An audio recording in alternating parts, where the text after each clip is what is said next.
Olá, pessoal, tudo bem? Hoje nós vamos continuar falando no curso de Legislação Social um pouco mais sobre o direito do trabalho e, de uma forma mais específica, a distinção que existe entre relação de trabalho e relação de emprego, e algumas modalidades de relações de trabalho que são bastante comuns no nosso dia a dia, mas que não são relações de emprego. E daí, por que essa distinção e por que é necessário a gente entender essa diferença entre esses termos?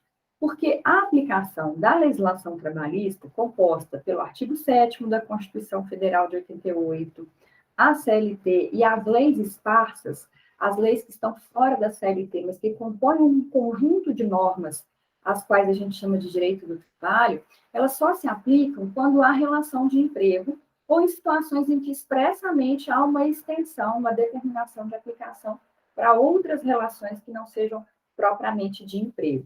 Então, por isso que é importante a gente compreender que relação de trabalho é um termo amplo, do qual é espécie a relação de emprego, espécie do trabalho voluntário, a prestação de serviço. Então, a relação de emprego, em uma das suas três modalidades, relação de emprego urbana, rural ou doméstica, ela é apenas uma espécie dentro desse gênero relação de trabalho. Relação de trabalho engloba todas as relações que tenham como objeto a pactuação de um trabalho humano, a prestação de um trabalho por alguém. Então, podemos estar nos referindo à relação de trabalho do estagiário, à relação de trabalho de um cooperado no contexto de uma cooperativa para clientes. Então, existem várias possibilidades de pactuação da força de trabalho, no entanto, só vamos chamar de relação de emprego aquela que apresenta, que reúne simultaneamente requisitos que o Maurício Godinho Delgado chama de pressupostos fático-jurídicos. Por que pressupostos fáticos-jurídicos? Porque são requisitos que, se estiverem presentes no dia a dia, na forma como o trabalho é realizado, ou seja, no plano fático, na realidade, ela vai gerar, esses requisitos vão gerar efeitos jurídicos, vão produzir efeitos jurídicos. E um desses efeitos é justamente a aplicação do conjunto de normas que a gente chama de direito do trabalho. A Constituição Federal, a CLT, as leis esparsas que compõem o direito do trabalho. Na nossa próxima aula, nós vamos falar especificamente sobre cada um dos requisitos da relação de emprego urbana, da relação de emprego rural e da relação de emprego doméstica.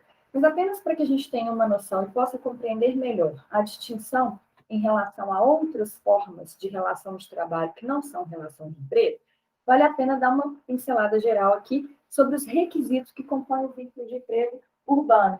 O trabalho realizado por uma pessoa física, ou seja, é necessário que seja uma pessoa natural, não pode ser um trabalho realizado por uma pessoa jurídica, não pode ser um trabalho que se dá fora desse contexto. Por quê? Tem que se tratar de uma pessoa física porque os bens jurídicos tutelados, as proteções que se estabelecem a partir dos direitos que são reconhecidos no contexto da relação entre o empregado e o empregador, eles visam a resguardar direitos que são, ou bens que são fruídos por uma pessoa física, como, por exemplo, resguardar a vida, a integridade física e psíquica, né, a saúde desse trabalhador, colocar, né, como foco da proteção o direito à moradia, alimentação, enfim, aspectos que estão relacionados à concretização da dignidade humana, à efetivação da dignidade humana, que consta no artigo 1º da Constituição como fundamento do Estado democrático de direito.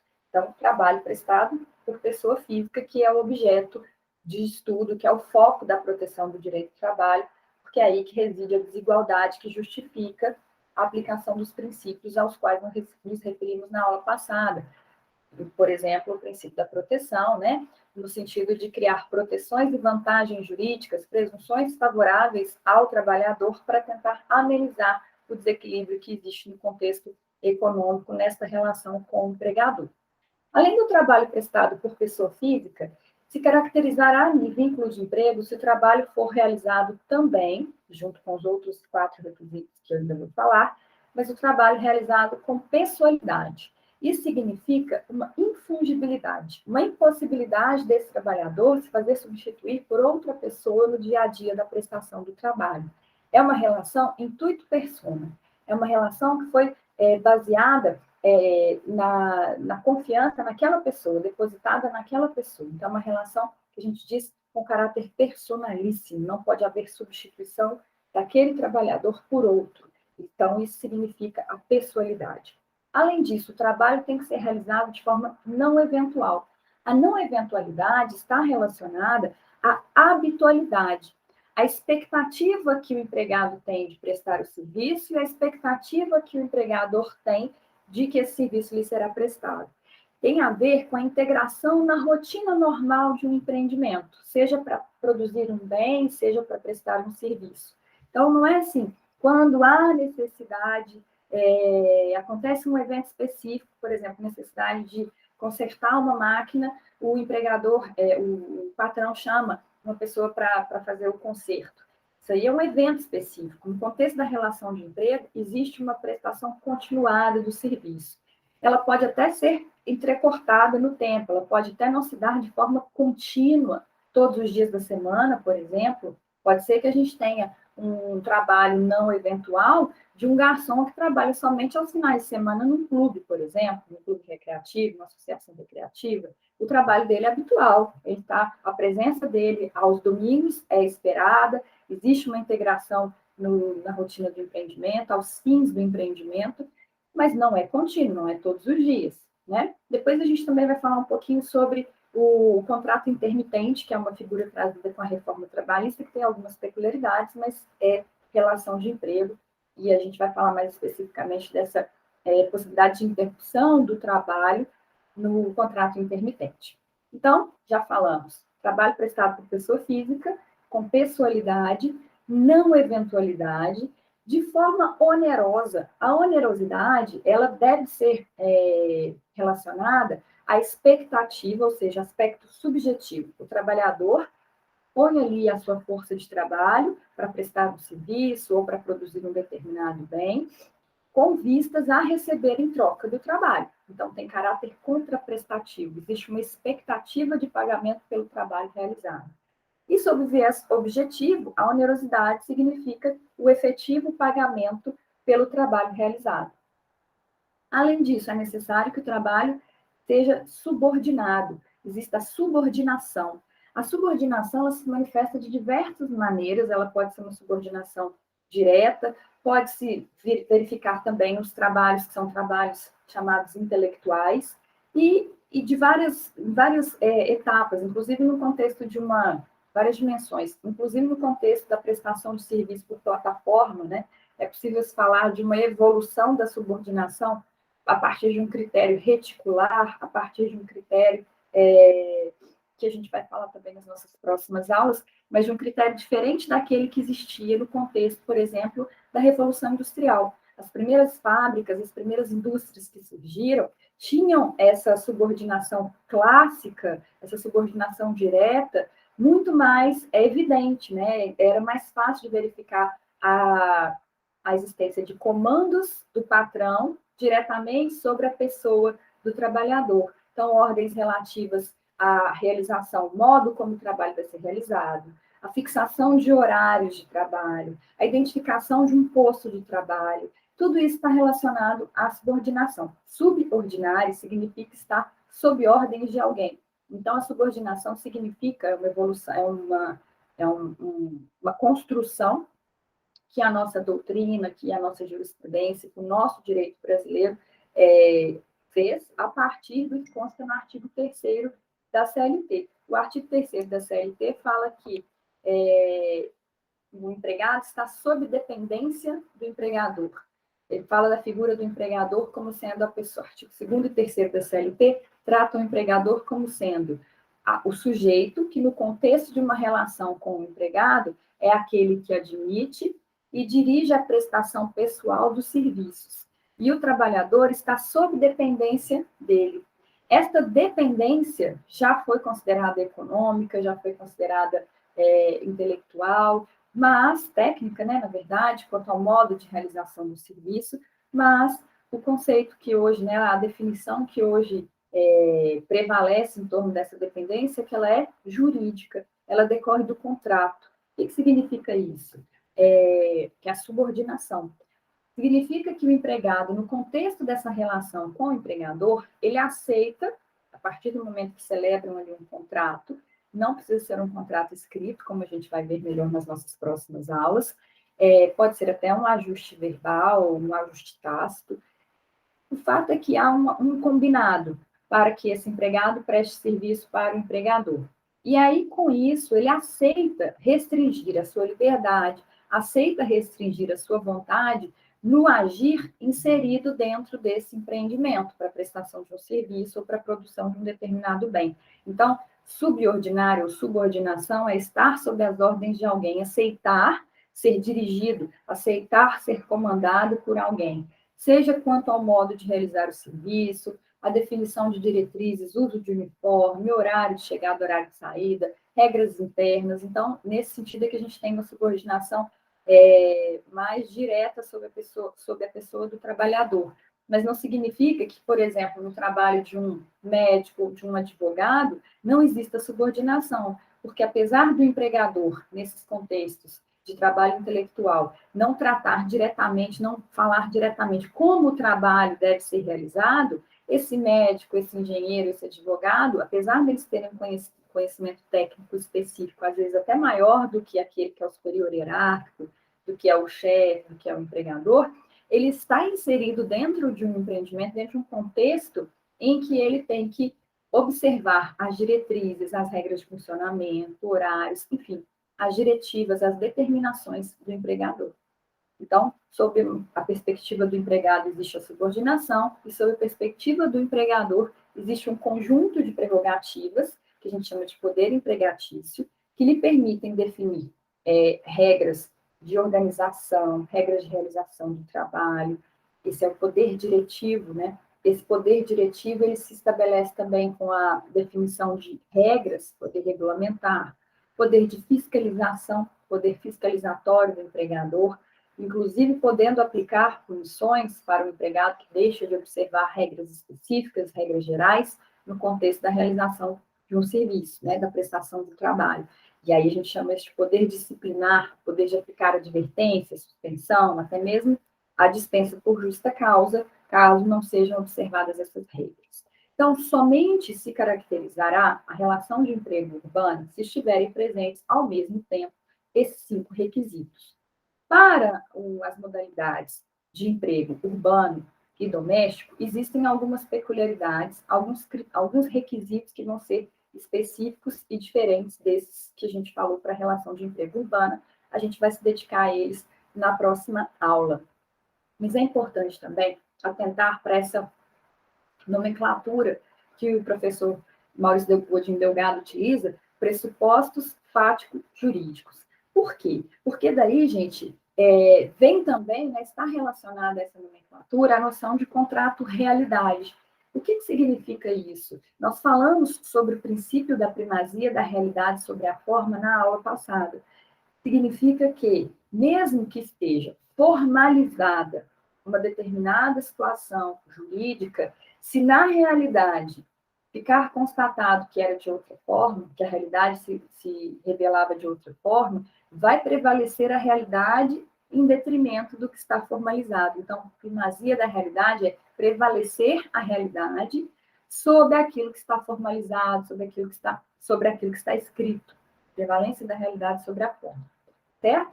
Então, por exemplo, se o empregador tenta, para evitar a repercussão, evitar a aplicação das normas trabalhistas a uma determinada relação de trabalho, ele pede para o empregado constituir uma pessoa jurídica, ele pede para o empregado fazer com ele um contrato de prestação de serviços, fazendo parecer que ali não existe uma relação de emprego propriamente dita. Isto pode ser reconhecido como uma fraude numa eventual ação trabalhista. O juiz do trabalho pode, constatando a presença simultânea dos 5 requisitos que configuram o vínculo de emprego, reconhecer a existência de vínculo e considerar que aquele contrato de prestação de serviço ou aquela tentativa de criação de uma pessoa jurídica para o trabalho ser realizado como se fosse uma empresa com a pessoa jurídica para escapar, né, para camuflar, para encobrir o requisito que é o trabalho ser prestado por pessoa física, isso vai cair por terra, vai ser afastado. e o juiz vai declarar a existência do vínculo de emprego e condenar a empresa a pagar os direitos, aplicar, né, a legislação trabalhista e reconhecer os direitos que eventualmente sejam pleiteados nessa ação. Então, esse princípio da primazia da realidade sobre a forma, ele tem respaldo no artigo 9º da CLT, que prevê que é nulo o ato praticado com o intuito de fraudar ou deixar de aplicar a legislação trabalhista. Então, apesar da gente ter assistido um movimento de pejotização, né, uma tentativa aí durante, a gente tem visto isso se intensificar nos últimos anos, né, aqui no Brasil, uma tentativa de contratação de pessoas jurídicas para encobrir, para camuflar a existência do vínculo de emprego, isso pode gerar um passivo trabalhista para o empregador, porque pode ser reconhecido posteriormente que ali houve um ardil, uma fraude para tentar encobrir a relação de emprego. E no ordenamento jurídico brasileiro, existem as presunções favoráveis, né, com base no princípio da proteção e naquela combinação de princípios que nós falamos sobre eles na aula passada, que levaram a uma construção do Tribunal Superior do Trabalho, um conjunto de decisões, formando então uma jurisprudência e, a partir daí, uma súmula que reflete o entendimento do Tribunal Superior do Trabalho, no sentido de que presume-se a existência da relação de emprego quando for admitida a prestação de trabalho. Então, a súmula 212 do TST, ela vai refletir essa presunção. Se nós tivermos um embate na Justiça do Trabalho, um trabalhador dizendo que era empregado, e o empregador dizendo que ele era, por exemplo, um prestador de serviço autônomo, que não existia ali relação de emprego, o ônus de provar que não era relação de emprego vai ficar a cargo do empregador. Então, é nesse sentido que existe essa presunção favorável à existência de vínculos de emprego quando se discutir a existência da prestação de um trabalho. É claro que, se por outro lado, o empregado propõe ação dizendo que trabalhei para este empregador e o empregador diz não trabalhou para mim, nega a prestação do serviço, quem é que vai ter que fazer a prova de que foi prestado o serviço e com os requisitos da relação de emprego? Aí é o empregado que tem que fazer a prova, ele vai fazer a prova mediante documentos, testemunhal, pericial, enfim, todos os meios de prova que puderem, que são admitidos em direito. Mas voltando um pouquinho aqui para o nosso foco, que é a distinção entre relação de trabalho e relação de emprego.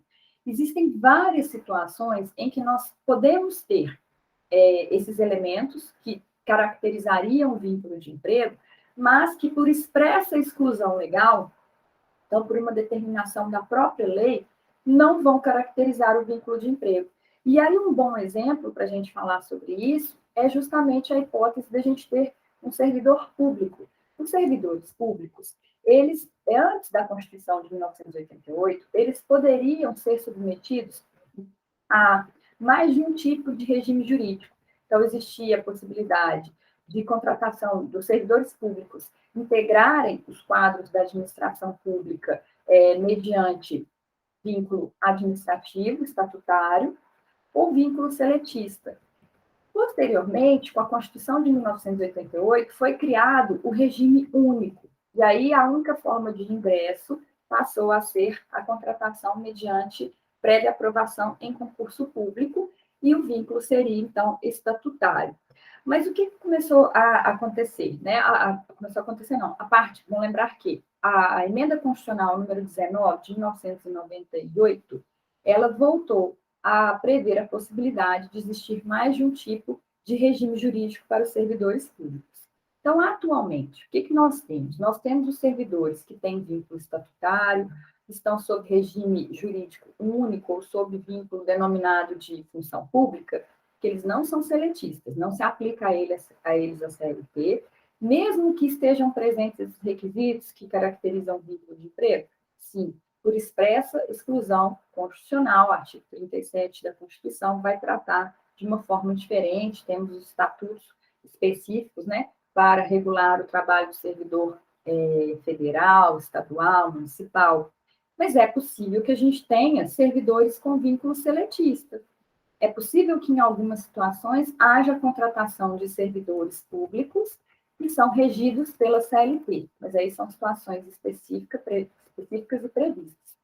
Pode acontecer também, já estão pensando assim, mas eu conheço uma pessoa que ela foi contratada sem prévia aprovação em concurso público, deveria existir o concurso público, mas ela foi contratada sem a prévia aprovação em concurso público. Nesses casos de servidores irregulares, o vínculo, de acordo com o entendimento do Supremo Tribunal Federal, o vínculo também vai ser administrativo, não vai ser vínculo de CLT. Eles não vão ter os mesmos direitos decorrentes da legislação trabalhista. Então, eles serão tratados de outra forma. O vínculo não pode ser reconhecido com a administração pública por falta do requisito, que é a prévia aprovação em concurso. Então, eles vão ficar numa situação em que a competência para analisar esses casos, julgar esses casos envolvendo servidores irregulares, contratados de forma irregular, não é da Justiça do Trabalho, e a forma de solucionar, né, os direitos que vão ser reconhecidos a esses trabalhadores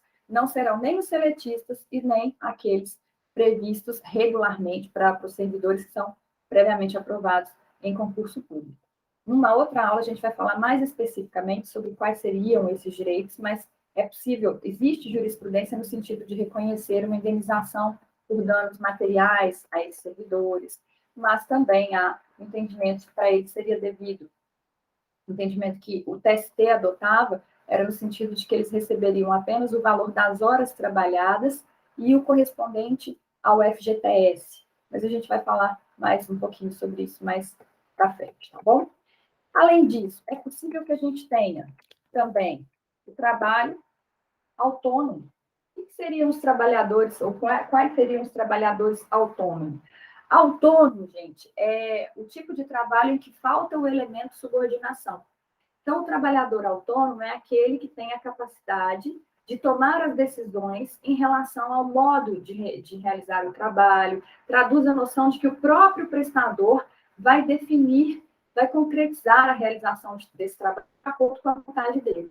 Ele não vai estar subordinado àquele que o contrata. Também é possível que a gente tenha um trabalhador autônomo e, em relação ao serviço dele, não haja pessoalidade, que falte o elemento subordinação e que falte também o elemento pessoalidade. Então, ele pactua uma prestação para realizar um resultado, uma obrigação de resultado, não é uma obrigação vinculada à prestação de um serviço constante, relativamente determinado. Então, a obrigação dele não é de prestar o trabalho, é de um resultado. E ele pode pactuar que essa obrigação de chegar ao resultado, será realizada por ele mesmo, ou seja, com caráter intuito, personalíssimo, ou que outra pessoa poderá realizar o serviço. Se outra pessoa puder realizar o serviço, aí vai faltar, além do elemento de subordinação, também vai faltar a pessoalidade. Então, o trabalho autônomo é esse em que há a falta da subordinação e, às vezes, falta a pessoalidade também. Entre as possibilidades de trabalho autônomo, a gente pode dar como exemplo o contrato de prestação de serviço, o contrato de empreitada, o contrato de um representante comercial.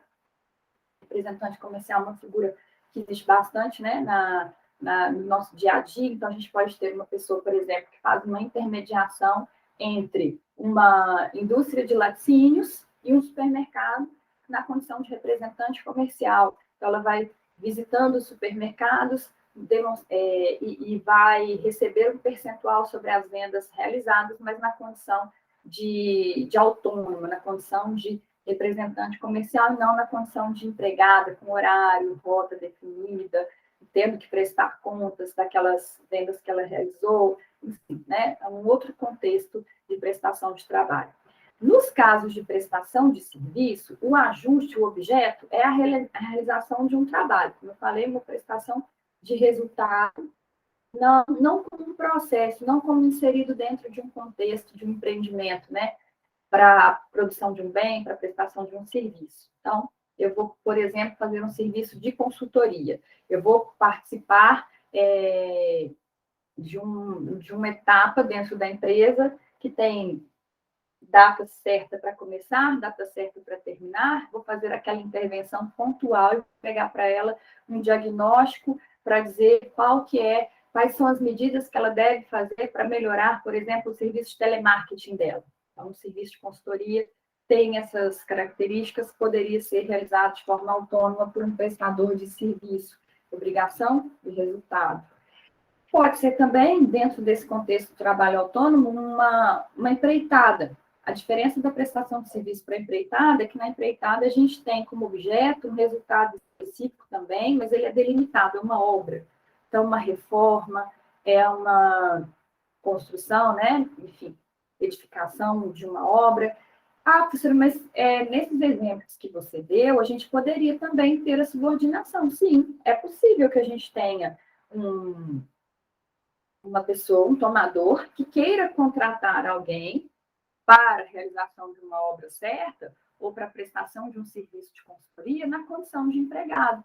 Porque eu quero que essa pessoa chegue todo dia às 8 horas da manhã e que ela fique aqui até às 18, eu quero poder questioná-la, eu quero participar do processo de desenvolvimento das ideias para a prestação dessa consultoria, eu quero intervir, quero participar na realização desse trabalho, não quero simplesmente que ela me entregue esse resultado pronto e acabado. Então, nesses casos, vai existir a subordinação, a observância de horários, essa troca, né, quanto ao modo de realizar o trabalho, pode ser estabelecido assim. Mas, quando não há esse tipo de intervenção e há a entrega do resultado, a entrega da obra, e o prestador de serviço define o modo como ele vai encaminhar esse serviço, assumindo os riscos, isso é muito importante, né? No contexto da relação de emprego, o empregador é que assume os riscos do empreendimento. No contexto de uma prestação de trabalho, quem assume os riscos daquela atividade que realiza é o prestador, certo? Então, são exemplos aí de trabalho autônomo. O trabalho também pode ser eventual. Significa que podem até estar presentes os requisitos trabalho realizado por pessoa física, com pessoalidade, mediante pagamento, que seria a onerosidade, pode até haver subordinação, mas não há o elemento não eventualidade. O que seria o trabalho eventual? Não existe uma definição de trabalho eventual a partir de uma única característica. Existem algumas teorias, pelo menos 4 teorias, no direito tem muitas teorias, né? Existem pelo menos 4 teorias que, combinadas, dão a ideia de que seria o trabalho eventual. O trabalho, ele tende a ser eventual, né? O trabalho eventual, ele tende a ser um trabalho que é vinculado a um evento específico, a um acontecimento específico. Depois eu vou dar um exemplo. Ele tende a ser por um curto período de tempo. Ele tende uma das características é que o prestador desse trabalho, ele não se fixa a um único tomador. Isso não é uma regra, né? Mas é uma tendência não se fixar a uma única fonte de trabalho, não se fixar a um único tomador como fonte de seus pagamentos, né? Então, existe uma pluralidade, a exclusividade não é requisito da relação de emprego, mas é um indício, né, de que, havendo outros tomadores, não existe a relação de emprego. Enfim, não vinculação, o trabalho eventual, ele tende a não estar inserido na rotina normal de um empreendimento, no dia a dia de um empreendimento, né? Por exemplo, é considerado eventual o trabalho de uma diarista. Ao invés de se caracterizar o vínculo de emprego doméstico, se caracteriza o vínculo de emprego, se caracteriza a relação eventual da diarista com alguém ou uma família para onde ela preste serviços domésticos, né? Limpeza, cuidados com a casa, roupa, enfim, alimentação, 1 ou 2 vezes na semana, porque a legislação trabalhista já trata, no caso do vínculo doméstico, 3 vezes na semana como suficiente para caracterizar o vínculo doméstico e também estiverem presentes outros requisitos. Na aula que vem a gente vai falar mais especificamente sobre o vínculo doméstico. Então, o trabalho de uma diarista que vai 1 ou 2 vezes na semana para uma família ou na casa de alguém, né, para prestar esses serviços, é trabalho eventual. Eu preciso de uma pessoa para fazer um reparo aqui na minha casa. Eu vou contratar um bombeiro para fazer um reparo, um bombeiro hidráulico, ou uma pessoa que faça serviço de pedreiro, né? Isso também pode ser considerado trabalho eventual. Vou pagar para ele uma diária, vou pagar o serviço que ele vai realizar naquele dia. Manutenção de computador, prestação de serviços para instalação de rede, né, de computador, também é um tipo de trabalho eventual. E entre os trabalhos eventuais existem várias possibilidades. Uma delas é o trabalho avulso. O trabalho avulso, vou descer só um pouquinho para vocês conseguirem ver aqui. O trabalho avulso é aquele tipo de, se refere ao tipo de trabalho portuário, na verdade é no setor portuário, se refere a essa modalidade. É uma modalidade de trabalho eventual em que o trabalhador ele oferta o seu trabalho por curto período de tempo a diferentes tomadores, sem fixar especificamente a qualquer deles.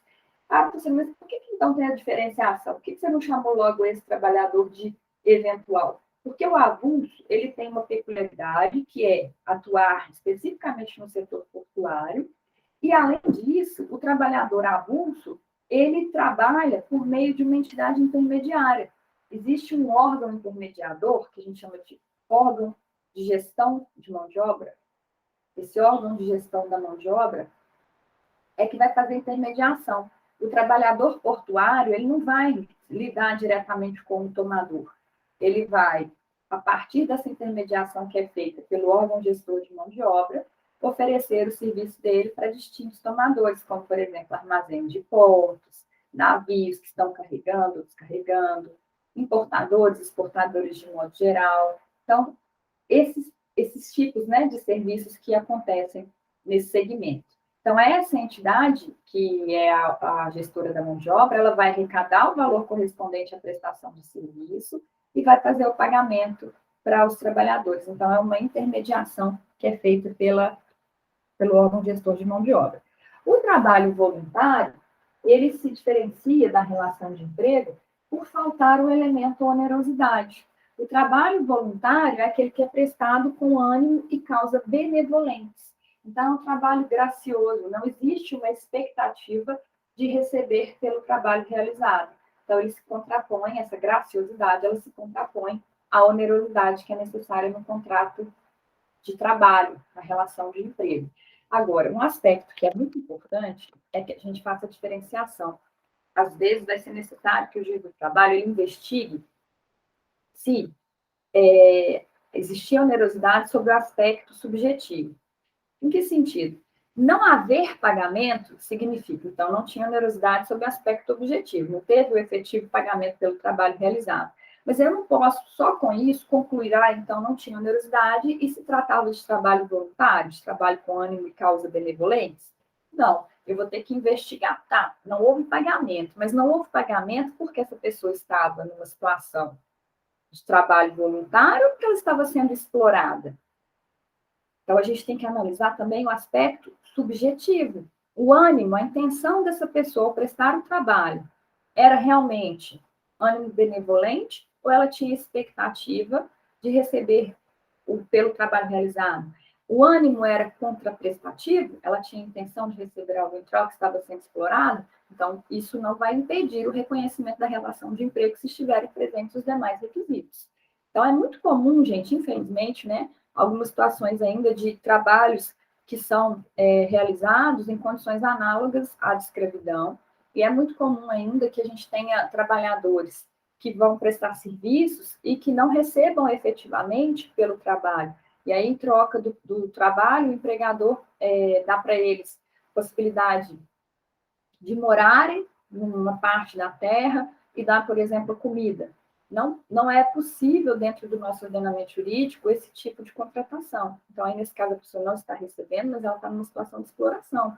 Não é trabalho com ânimo benevolente, né? Então, é muito importante que haja essa distinção. Uma outra possibilidade de relação de trabalho, aqui é uma situação, gente, de empregado, de emprego especial. Essa modalidade, deixa eu só mudar aqui a disposição para ficar mais pertinho do quadro, para vocês conseguirem ver, é a chamada figura da mãe social. A Lei 7.644, de 1987, traz essa figura da mãe social, dispondo que esta mãe social ela vai cumprir um papel de prestar assistência aos menores. Na verdade, a gente já usou uma nomenclatura que era menores abandonados dentro de um sistema de casas-lares. Então, instituições assistenciais públicas, como, por exemplo, a Legião Brasileira de Assistência, Fundação Estadual para o Bem-Estar do Menor, que é a antiga FEBEM, né? E instituições privadas também.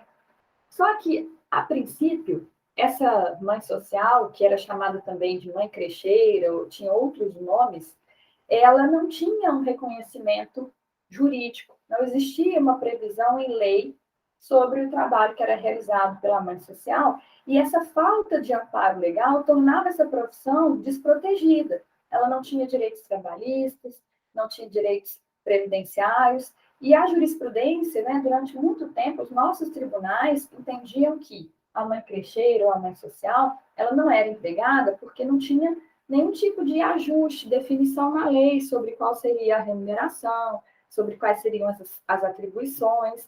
Então, ela não tinha cobertura da nossa legislação, não havia essa previsão. Mas aí, com a evolução legislativa, foi criada, foi editada a Lei 7.644 de 87 e passou a garantir alguns direitos à mãe crecheira, né, às pessoas que fazem esse tipo de trabalho, e foi consolidado o nome mãe social para esse tipo de trabalho.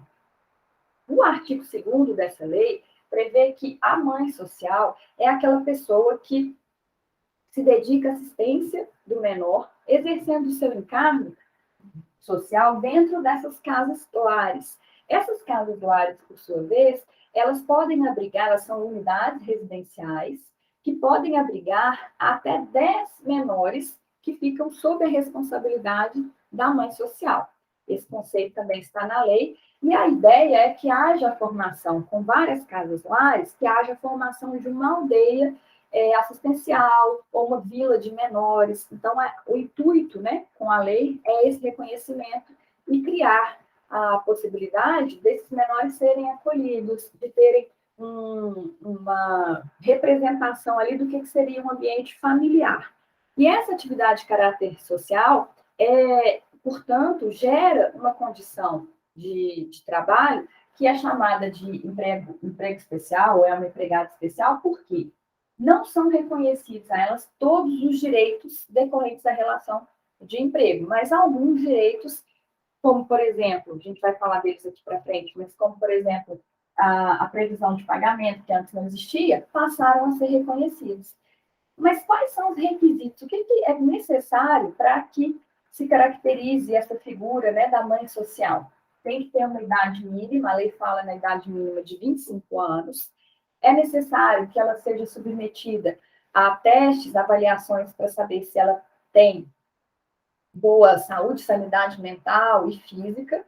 Tem que ter o ensino fundamental completo. Além disso, ela precisa ser aprovada em treinamento específico para esse fim, ter boa conduta social e, além disso, tem que ser aprovado um teste psicológico. Então, esses são os requisitos para que a pessoa possa ocupar essa função, exercer a função de mãe social.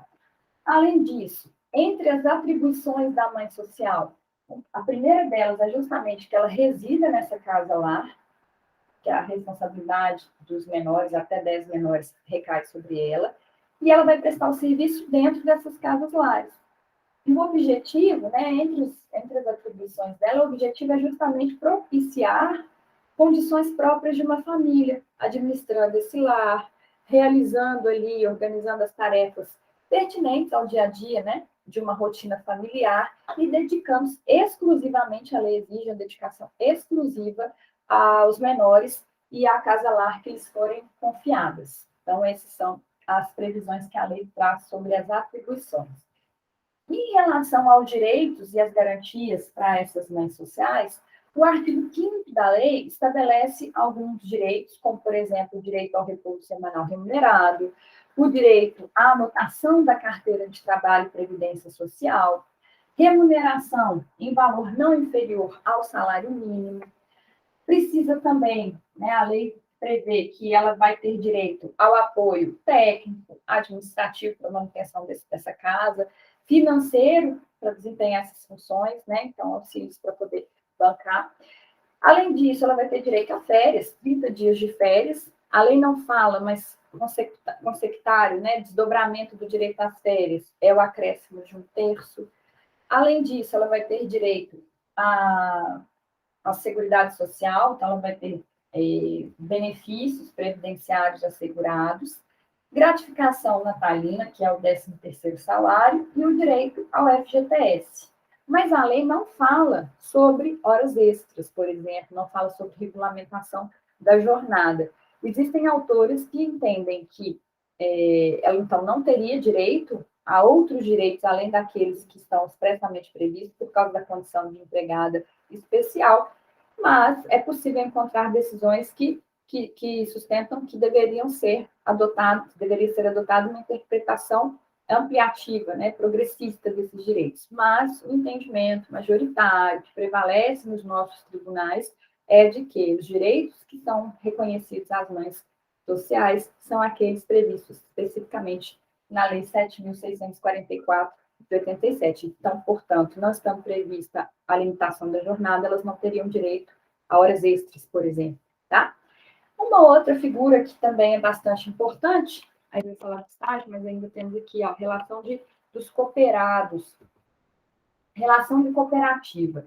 Nós tínhamos a Lei 5.764, que é de 1970, regulando o trabalho de cooperados, e depois nós tivemos, em 2012, a Lei 2.690, tratando das cooperativas de trabalho. Também a CLT fala sobre cooperativas no artigo 442, parágrafo único da CLT, tratando aqui de uma presunção, né, de que não se forma vínculo de emprego na relação do cooperado com a cooperativa e nem do cooperado com a empresa cliente, né, com o cliente dessa cooperativa. Então, aqui, deixa eu só arredar aqui um pouquinho para vocês verem, a gente tem uma relação em que há vários trabalhadores na condição de cooperados, vinculados a uma cooperativa, e esses cooperados, eles prestam trabalho para clientes. Produzem um determinado produto ou prestam serviços para vários clientes que estão fora dessa cooperativa. Então, quando o artigo 442, parágrafo único, fala que não se forma vínculo de emprego entre o cooperado e a cooperativa, não se forma vínculo de emprego entre o cooperado vinculado a uma cooperativa e os clientes para os quais essa cooperativa presta serviço, está estabelecendo aqui uma presunção meramente relativa. Por quê? Porque esse artigo ele deve ser combinado, ele deve ser entendido juntamente com o artigo 9º da CLT, que a gente falou que é nulo ato praticado com o intuito de fraudar ou deixar de aplicar a legislação trabalhista, deve ser aplicado considerando-se o princípio da primazia da realidade sobre a forma. Então, pode até ser reconhecido que houve uma fraude, pode até ser reconhecido que, apesar de terem sido preenchidos todos os requisitos formais para essa relação dentro de uma cooperativa ser considerada válida, mesmo assim, houve ali uma fraude porque não estavam preenchidos requisitos materiais, características que devem estar presentes para afastar essa irregularidade. Então, se no contexto de uma cooperativa existe subordinação e os demais requisitos configuram um vínculo de emprego, pode ser declarado um vínculo de emprego tanto com a cooperativa quanto com o cliente.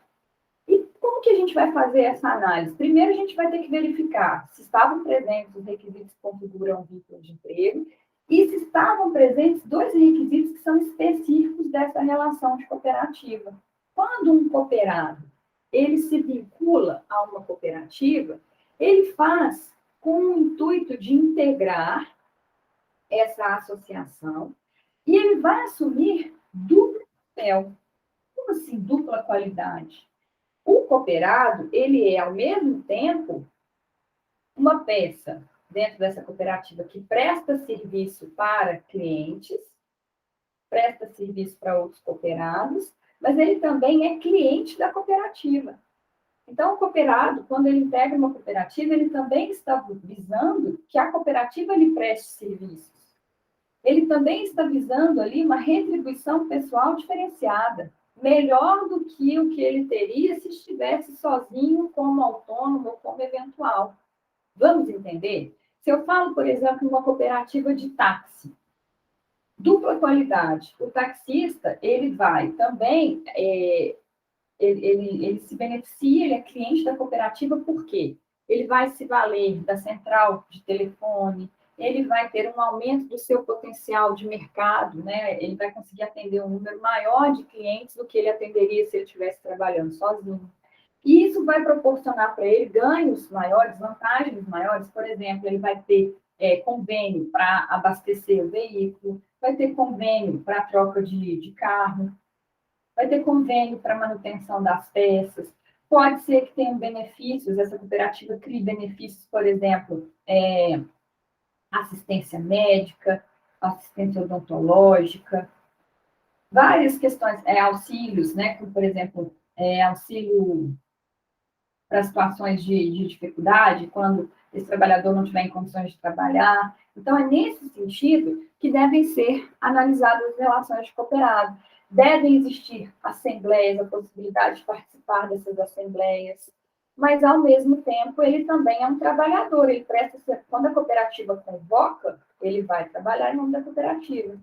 E é muito comum que, dentro de um sistema de cooperativa, os pagamentos eles sejam feitos de acordo com a produtividade de cada cooperado, mas pode existir também a previsão de que, em situações de impossibilidade de realizar o trabalho, vai ser assegurado durante X meses, né, ou durante um determinado período de tempo, uma assistência para esse cooperado. Então, é isso que tem que ficar claro. Não basta simplesmente que a cooperativa pague no final do mês pelo trabalho realizado e exija simplesmente que haja a prestação do trabalho.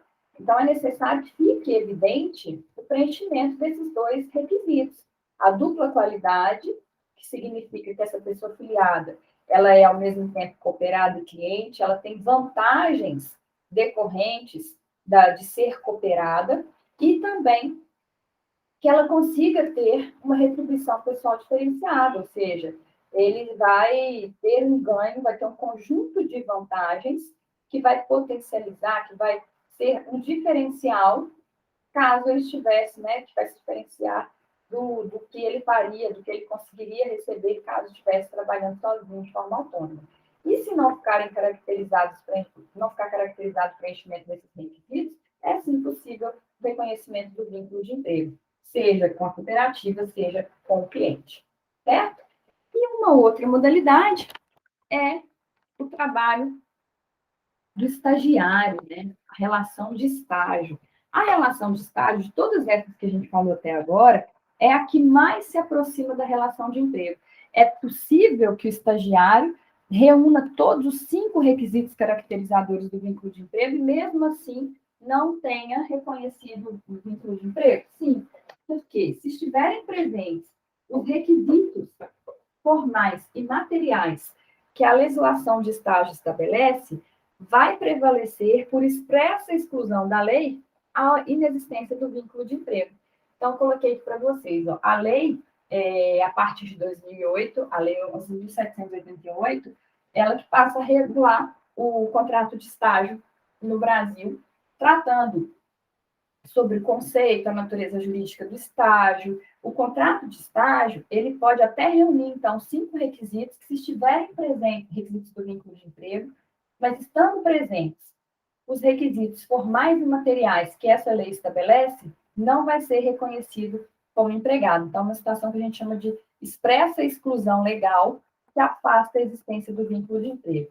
Mas por que isso, né? O que justifica esse favorecimento econômico para o empregador sem que se caracterize o vínculo de emprego? Os próprios objetivos educacionais. Se trata, o estágio é um ato educativo escolar supervisionado, né? Então, os objetivos educacionais que existem por trás do contrato de estágio é que vão fazer com que haja esse tratamento diferenciado. Essa intenção de favorecer o aperfeiçoamento e a complementação da formação é que vai gerar esse diferencial.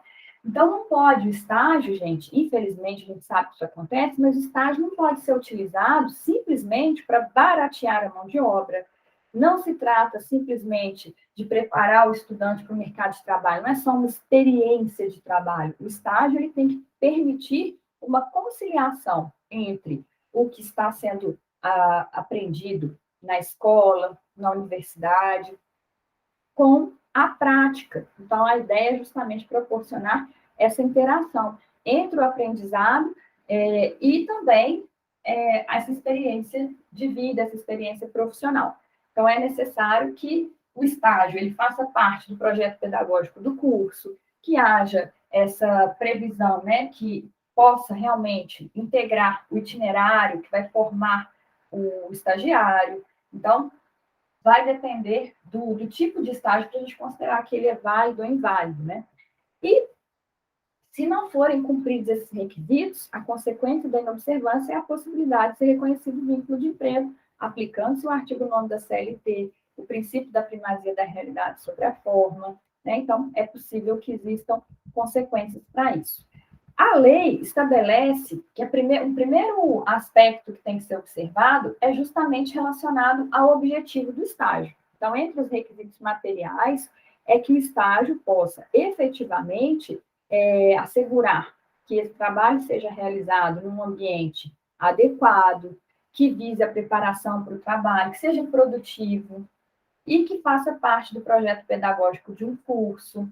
Então, ele visa o aprendizado das competências próprias da atividade profissional, a contextualização curricular, tem o objetivo de proporcionar o desenvolvimento para a vida do trabalho, mas também de forma digna, né, para uma vida cidadã, que é o que a lei de estágio busca. Entre as modalidades de estágio que a lei estabelece, a gente pode distinguir o estágio obrigatório, que é aquele que figura como requisito do curso, então, sem o qual o educando, né, o estudante, ele não consegue concluir o curso, então, é obrigatório para que obtenha o diploma, e o não obrigatório é o estágio que é opcional. Então, a lei assegura a possibilidade de ser realizado o estágio obrigatório. E se ele faz um estágio não obrigatório, também é possível que ele conte isso como, por exemplo, horas complementares, caso o curso tenha previsão, né? O estágio não obrigatório pode também preencher o requisito de horas complementares que possam ser exigidas no curso.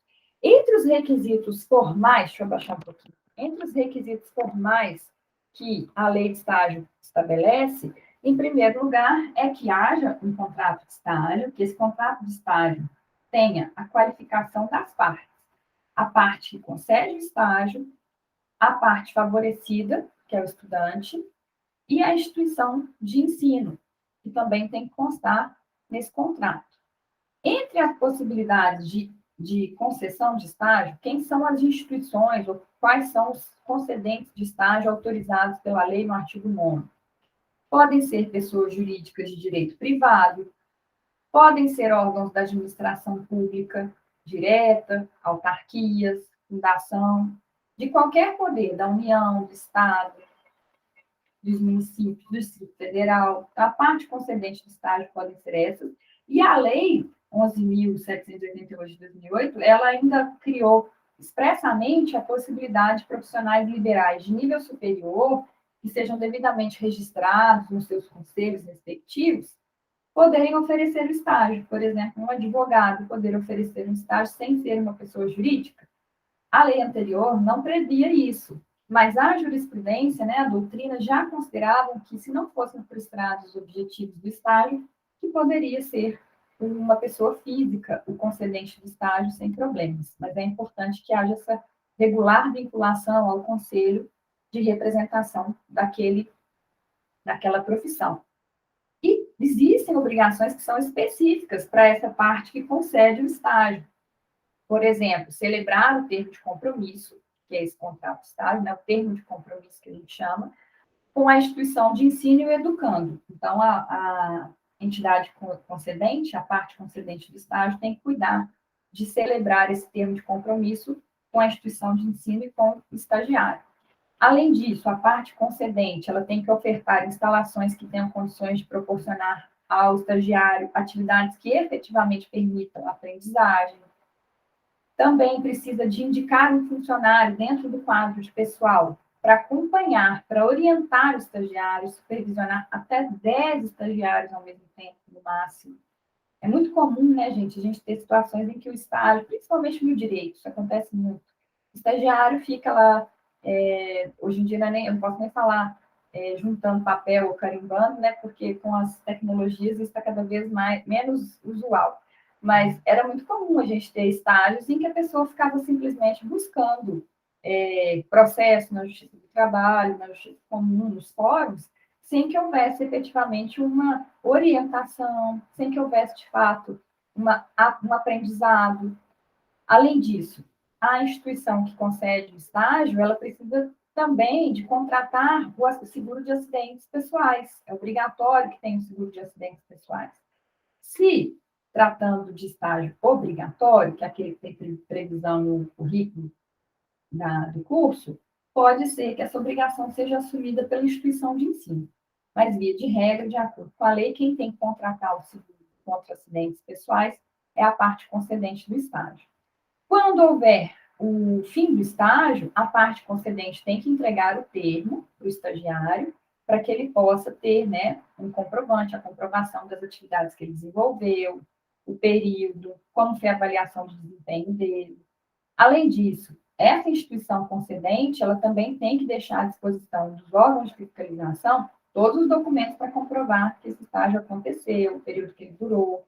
E também a parte concedente tem que enviar à instituição de ensino, com uma periodicidade máxima de 6 meses, o relatório das atividades, com o visto, né, daquela pessoa que fez a orientação.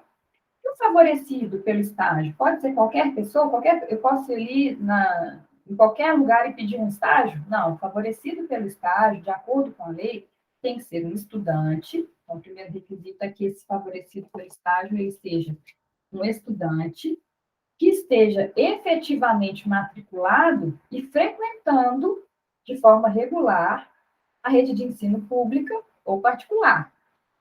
E essas instituições, elas podem ser de educação superior, de educação profissional, de ensino médio, da educação especial, ou também pode ser para estudantes matriculados e frequentando regularmente os anos finais do ensino fundamental, seja na modalidade profissional, da educação de jovens e de adultos ou não. Então, a lei de estágio, ela permite também estágio para ensino fundamental.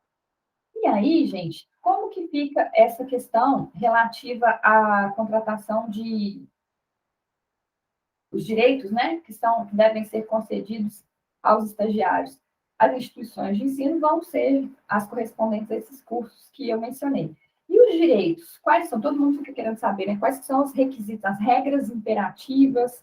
Quais são os direitos? Então, a gente vai puxar um pouquinho para cá. Pensando aqui já, professora, no meu estágio, quais são os direitos, quais são as regras obrigatórias que o meu concedente de estágio deve observar e não está observando, né? Entre as regras imperativas, nós temos a previsão de duração do estágio. A lei fala que o estágio para uma mesma parte concedente não deve passar o período de 2 anos, a não ser que se trate de estágio relacionado a pessoas com necessidades especiais.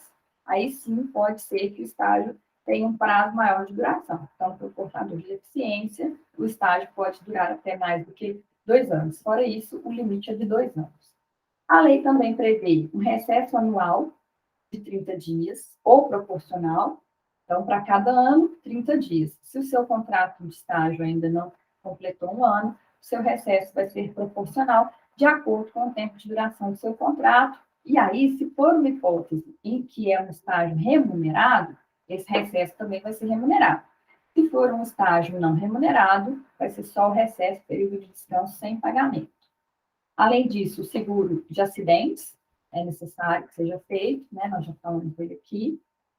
A bolsa de complementação e auxílio transporte para estágios não obrigatórios deve ser concedido. Então, vamos, olha, regras imperativas são regras obrigatórias. Todo estágio tem que assegurar bolsa, não é salário, porque não é relação de emprego. Mas esse auxílio financeiro aqui, bolsa, que não tem natureza salarial, e o auxílio transporte, eles devem ser obrigatoriamente concedidos em todo tipo de estágio? a parte concedente é obrigada a fazer esses pagamentos. Quando o estágio é não obrigatório, sim. Mas nos estágios que são obrigatórios, é opcional. Pode ser que haja o pagamento ou não.